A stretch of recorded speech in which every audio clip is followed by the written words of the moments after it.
Now, just, you know, keep yourself ready now because Dr. Mwiti is coming. And he has a, Nataka aje. His background is an engineer. He has gone to theological schools. He has studied leadership, I think, in leadership. I think in Africa he was one among, if not the first person to get a PhD in leadership. I read his books when I was, one book on corruption, which was being launched at what was Grand Regency Hotel when he was still away in America. He's here. And so I would like to, so he doubles both in Leadership Institute, and he's also helping us in another forum, me and others, in a consortium, which can also bring change in terms of both socio-economic planning and also leadership and governance. So, welcome, Dr. Mwiti. Asante. Amujambo. Yeah. We have been sitting for a long time, so let me see whether I can run through this quickly and finish so that we can go and do other things. Greetings from my wife, Dr. Mwiti.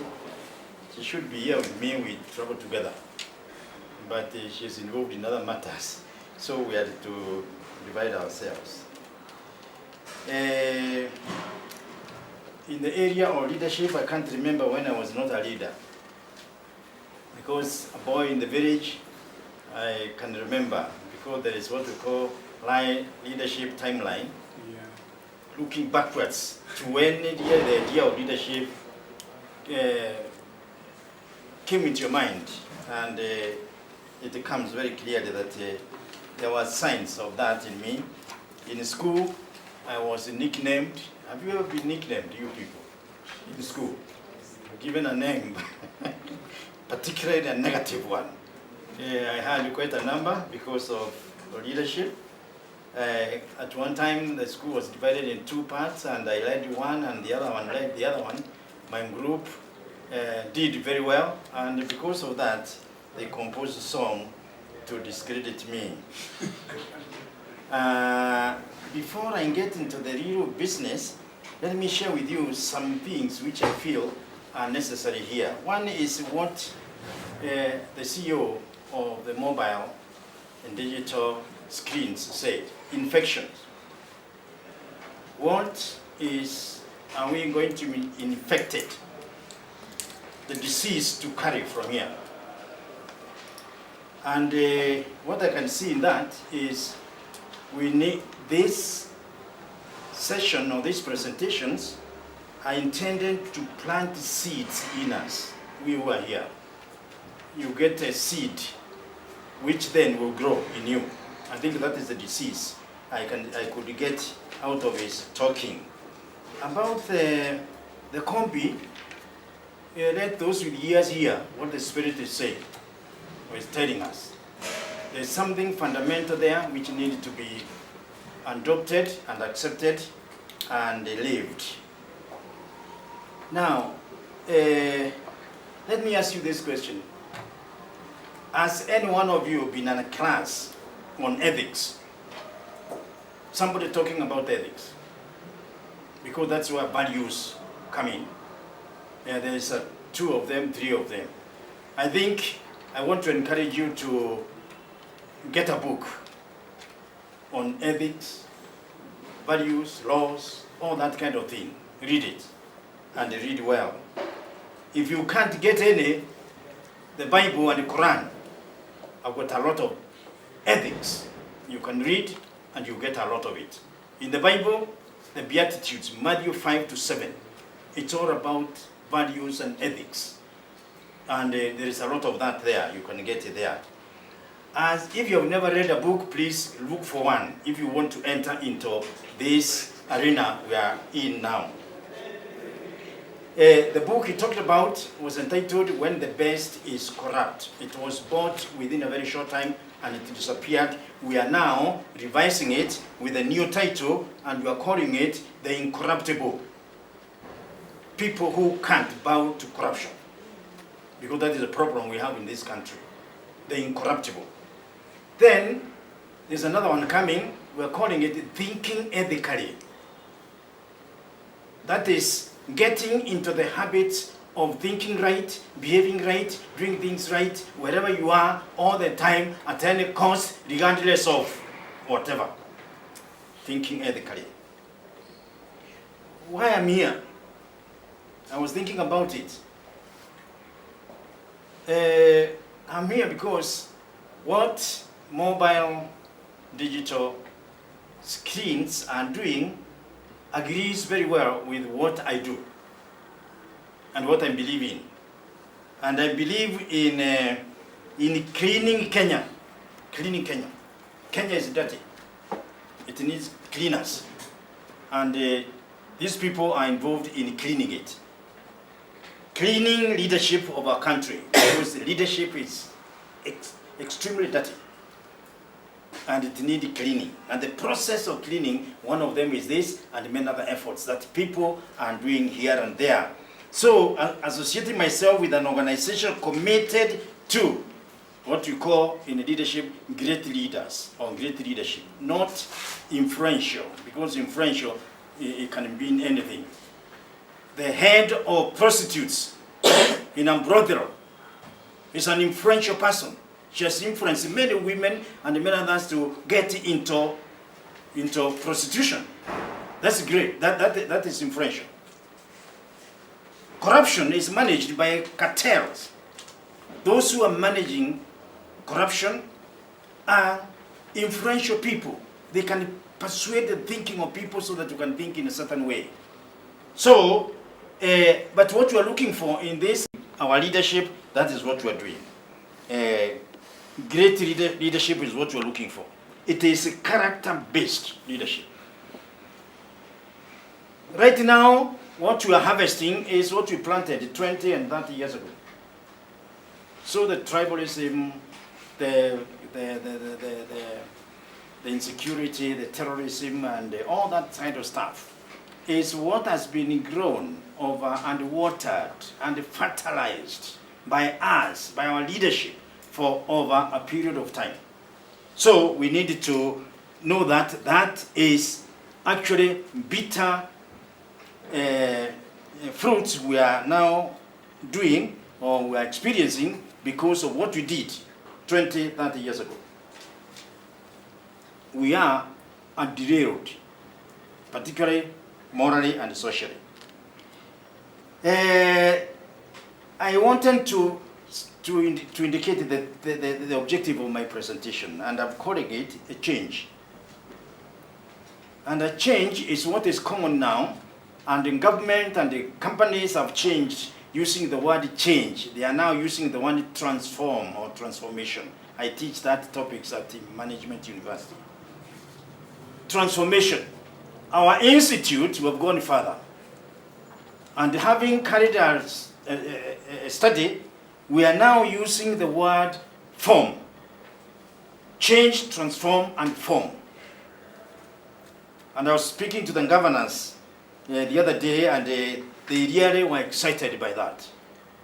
Because our basic problem is settling halfway between the problem and the solution.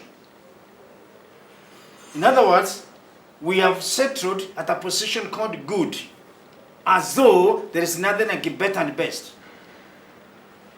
And we need really to start thinking about the best rather than just settling at the good. So the theme of this presentation is that all of you who are here, you may adopt, receive this information, be changed, transformed, and formed. Formation is when you reach a stage at which you can't be reversed. You can't go back again to what you are. You are converted religiously. Religious people call it conversion. You are converted from being a sinner to being a saint. That is the whole idea. So the theme of this is I've called it the effect of national values and the principles of governance, and I will not do anything to governance because the definition of governance is actually an expression of leadership. Leadership is the main thing. It sets in governance.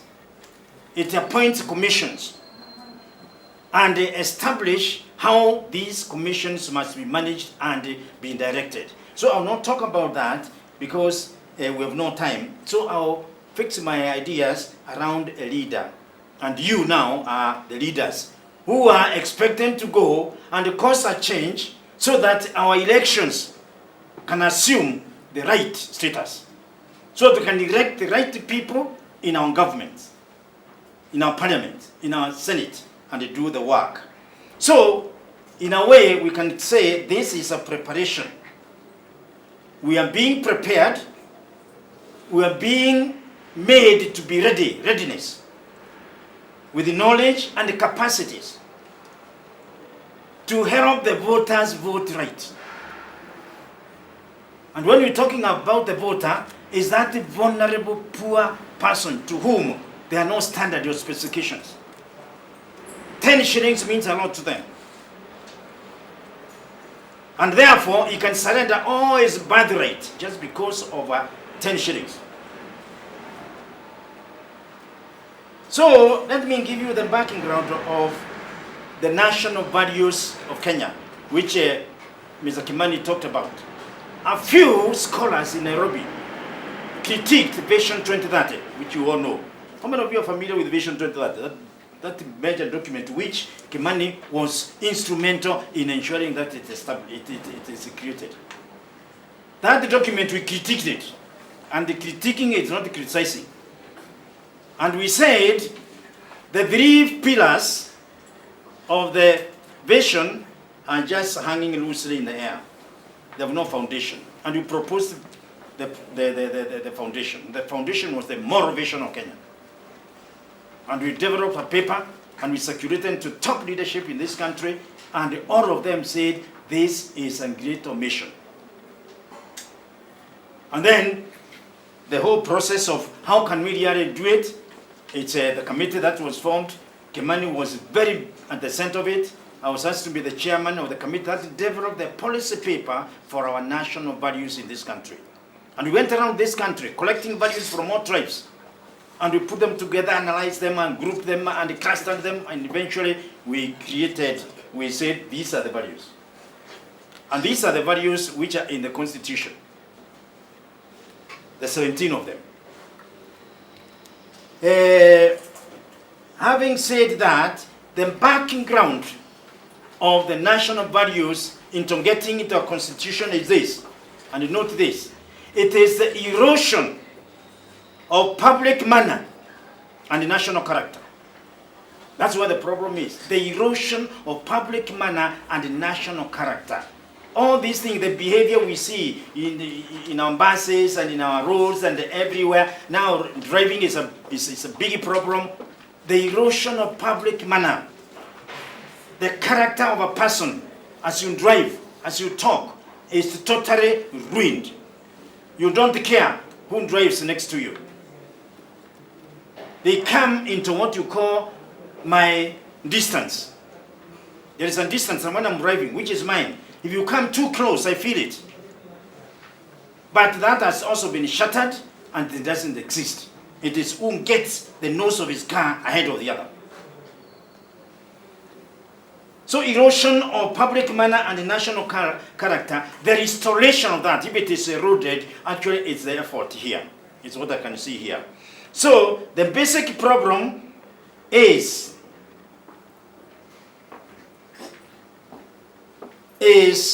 centering on what I'll call here mechanical behavior rather than graceful behavior. And this is really the issue. It is centering on superficialities without knowing the real truth concerning your behavior. It is the absence of philosophy in our teaching. In that study of national values, we were asked to answer the question, what would cause that professor in the university, that permanent secretary in the ministry, who is well paid and he is supported all around, he is educated, primary, secondary, university, first degree, second degree, and third degree. He is what we can call civilized, educated, and cultured. What would cause that person bow to a bribe? We were asked to answer that question. And the answer we got was threefold. One, defective education. Defective education that does not transform and change and form. Defective religion, Islam, Christianity, which does not convert fully so that you are changed completely, that you can't think about the evil things. You are totally changed and you can't go back again. The other one is defective culture. You can't tell whether a Kenyan is an European, is an African, is a what. We are all mixture of many things.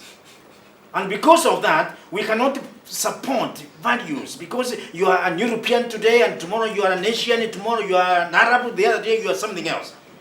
And because of that, you have no identity. And you have nothing to die for. So what is happening here is a movement we're creating so they can move from being mechanical to being graceful. From being a raw person and become a graceful person. No, grace is superior to raw.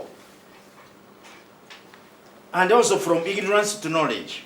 Let me throw to you the light of change dynamics, which I think we're talking about here. And what you will face when you get to the field. How can you change that voter from accepting 10 shillings? So they can say, here I stand. I can't recant, can't withdraw the truth that I know. In change dynamics, we have what we call restraining forces and driving forces. Restraining forces are those against what you want to do.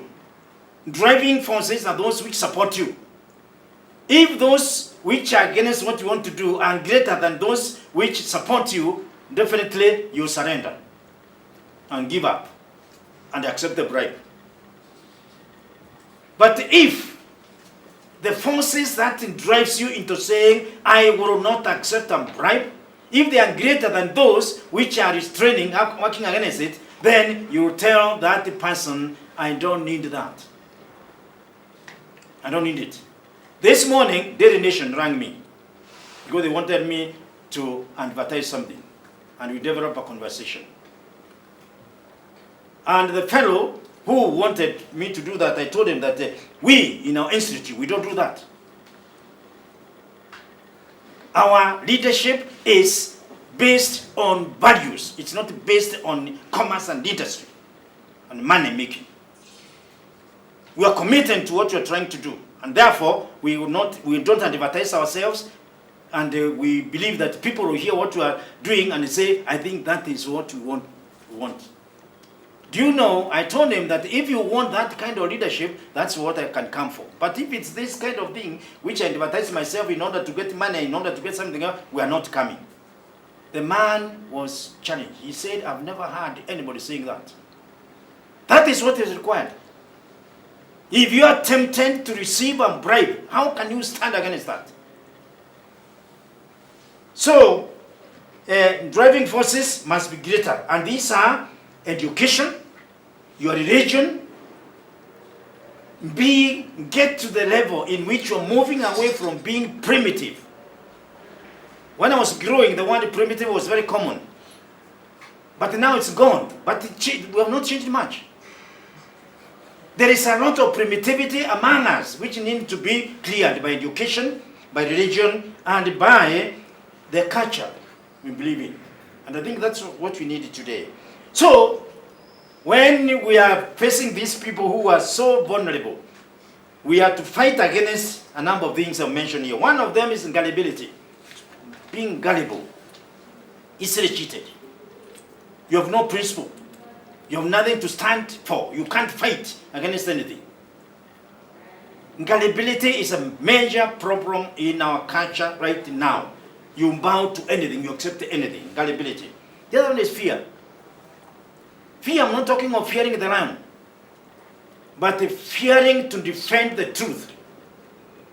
And we have got so many cowards among us who cannot stand the pressure exerted on you to surrender your values, to surrender what you live for, to surrender your religion, to surrender the truth you know. The other one is listeners. The right word for listeners is sloth. Sloth is listeners on body, mind, and spirit at the same time. You are listening mentally, you are listening physically, you are listening spiritually, you are listening all around. I don't know whether there is a mukamba here. When you are there to hear, you are really finished.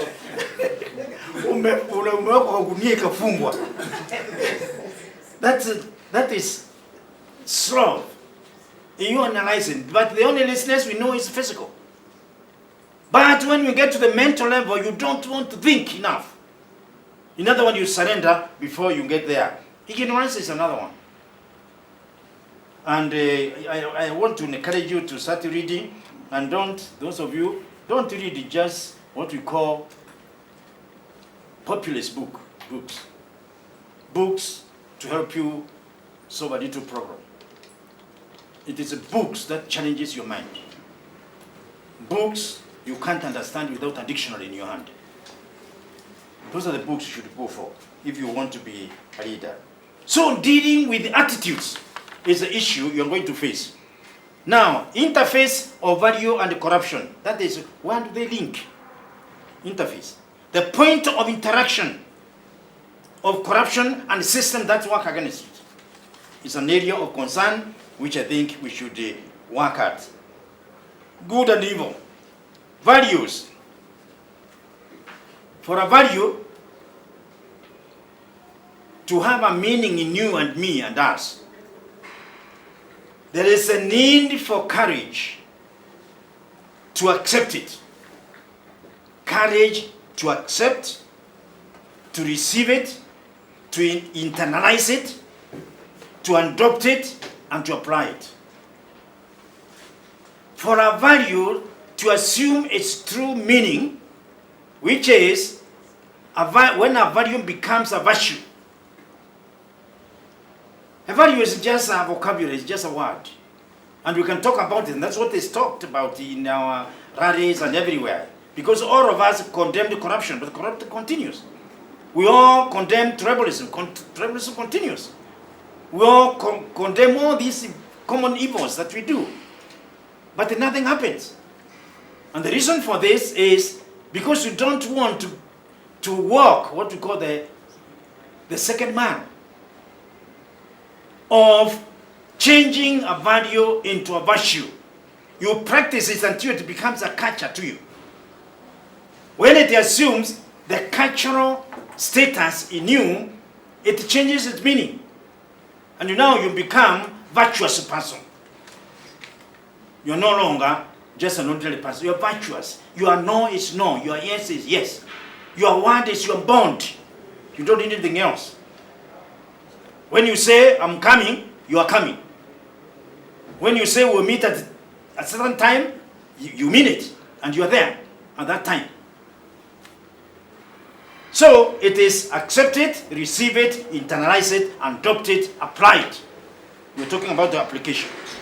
Application is a final result.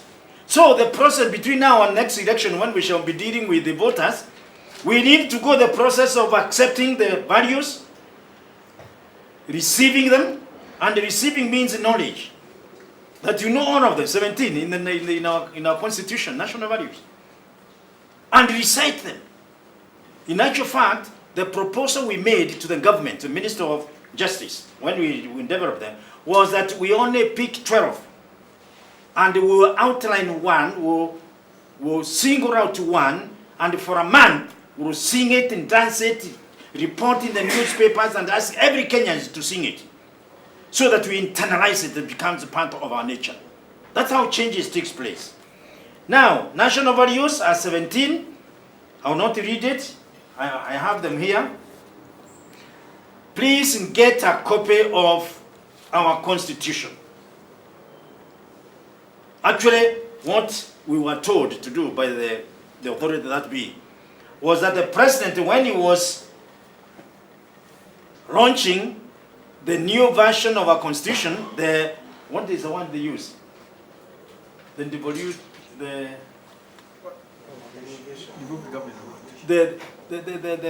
new version of our constitution, when the president was announcing it, we were told that he will hold 2 books or 2 documents. New constitution and national values of Kenya. And we worked hard under him to ensure that that happens. So, if you want to analyze values, national values, we can analyze in 3 levels. One is physical, mental, and spiritual. And they're all there. So, the spiritual aspect is the physical aspect is self-control. I'll not read all of them. Self-control. The capacity to govern yourself and to rule yourself and not to wait to be corrected by somebody there. You correct yourself, you manage yourself, you order yourself, you tell yourself you are dirty when you are dirty and tell yourself go to the bathroom and take part. That is what is missing. Ability to say, I am not all that clever as I think. I'm stupid, I'm foolish. I go to school and learn. That ability to organize yourself, to manage yourself is lacking. That you can tell yourself you are wrong when you know you are wrong. And challenge yourself to abandon that behavior. Self-control. Generosity.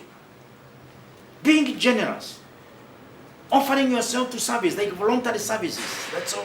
Many of us have spent all our times. We have never been paid for what we do. We do a lot of things, and then all along have been in committees which I'm never paid. And I work, continue. Obedience. We recommended that one in the Constitution, but the drafters of the Constitution removed it.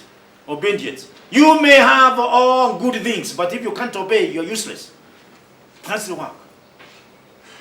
There is also patriotism, which is actually the theme of this organization. Patriotism. The love of your nation. Loving our nation. Loving is not a small thing. Very costly undertaking. And there are very few people who can offer to do that. Now, the mental one is thinking right. Prudence, making the right decision. Justice. Self-control passes right through. From physical, mental, spiritual. I will not mention all of them because of time. But let me mention one in the area of mental discernment. Capacity to visualize. To see what is likely to happen. It's almost like a vision. So that we can prepare ourselves before we sink into a problem. That value is lacking. Another one, which is major and we need it everywhere, is thrift. The value of thrift. The government is challenged for being extravagant. There's so much money which can do a lot, but it's not happening because of extravagance. Now, integration of values in society. Conversion of value into virtue. Now, this brings us what you call in leadership measurements. How do you measure the effectiveness of leadership? One of them is integration of values in society. And it works in 3 ways. One is the extensiveness of integration. The geographic, how much is truth known by Kenyans? Is it 1%? Or nationally? Is it one area only? Or it is spread right through the nation? That is extensiveness. And I can assure you, if we can use this principle on causing voter to vote well nationally, if we will have contributed anything, that will be the greatest. Then there is comprehensiveness. How deep do we get it? That is now, it measures the density. That is where now all these deep theories comes in. And we are not very ready for it. Comprehensiveness, it measures the density of values in society. How trusted are we? A little illustration. The Reader's Digest, at one time, they wanted to know how valuable all the continents of the world, how trusted they can be. And they put notes of dollars in an envelope and the business card. They seal them and then drop them in all cities of the world. Latin America, Asia, Europe, America, Africa. The idea was to know whether from which country they will receive a telephone telling them that I found an envelope with so much money in it and it is yours. How can I send it to you? Because I found it. An envelope, they're dropping envelope all over. In Latin America, people are praying that they have found it. They had cameras all over the house to check when the people are picking it, how they respond. And some of them would pray, Lord, thank you. You have answered my prayers. North America, some of them will open it, look at it, and say, what can I do with this? I think the best thing is to take it to police station. Take it to police station. That's in North America. Europe, particularly Scandinavian countries, where all envelopes which were dropped were returned to the owner. In Africa, none returned. That was returned. And the pictures, then you got the people get it, they will not even open it. They will get it, tuck it in the pocket, walk away. They had all these pictures with them. So, extensiveness. How is truth accepted in Kenya? Just 2 weeks ago, no, it was in December 21st, we had a great scholar on the word trust. He has developed a lot of research on that. And he was passing through Nairobi. And we told him, you must speak to Kenyans.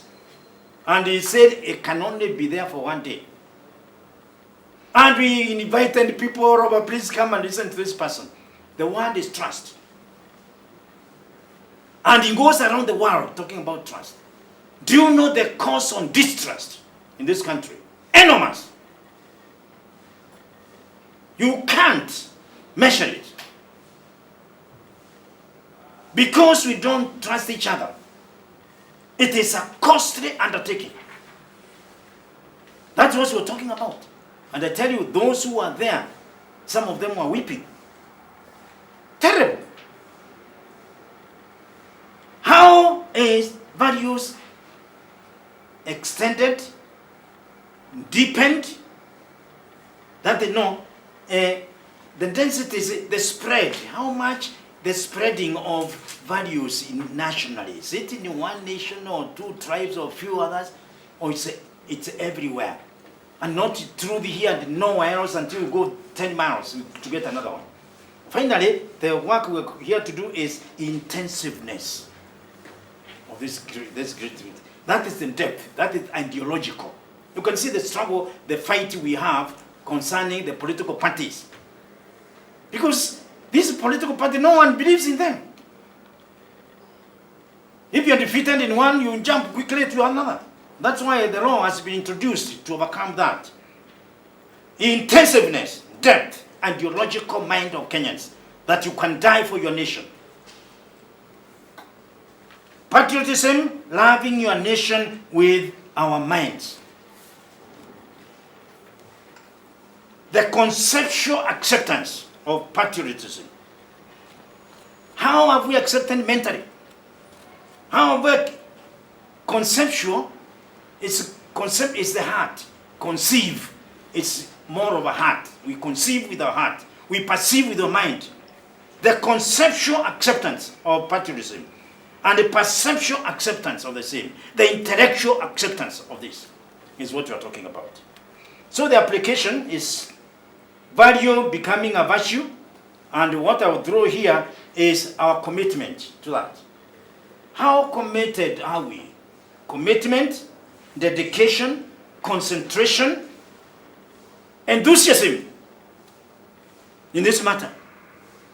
And finally, is a sense of immediacy. The election is 2017. What can we do to cause Kenyan vote right through this program?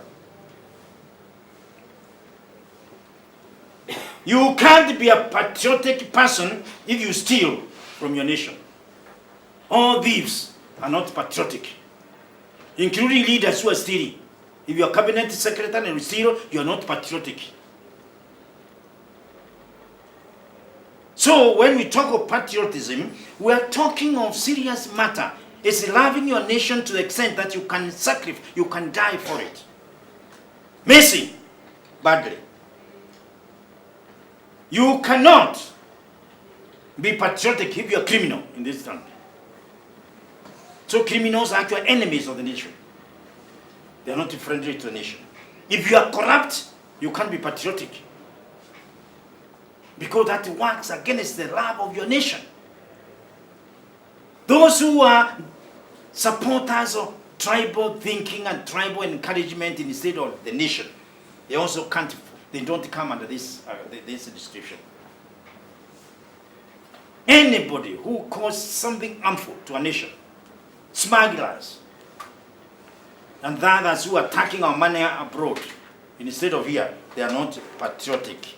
So, with those few remarks, let me read you a more deeper value than all those I've shared.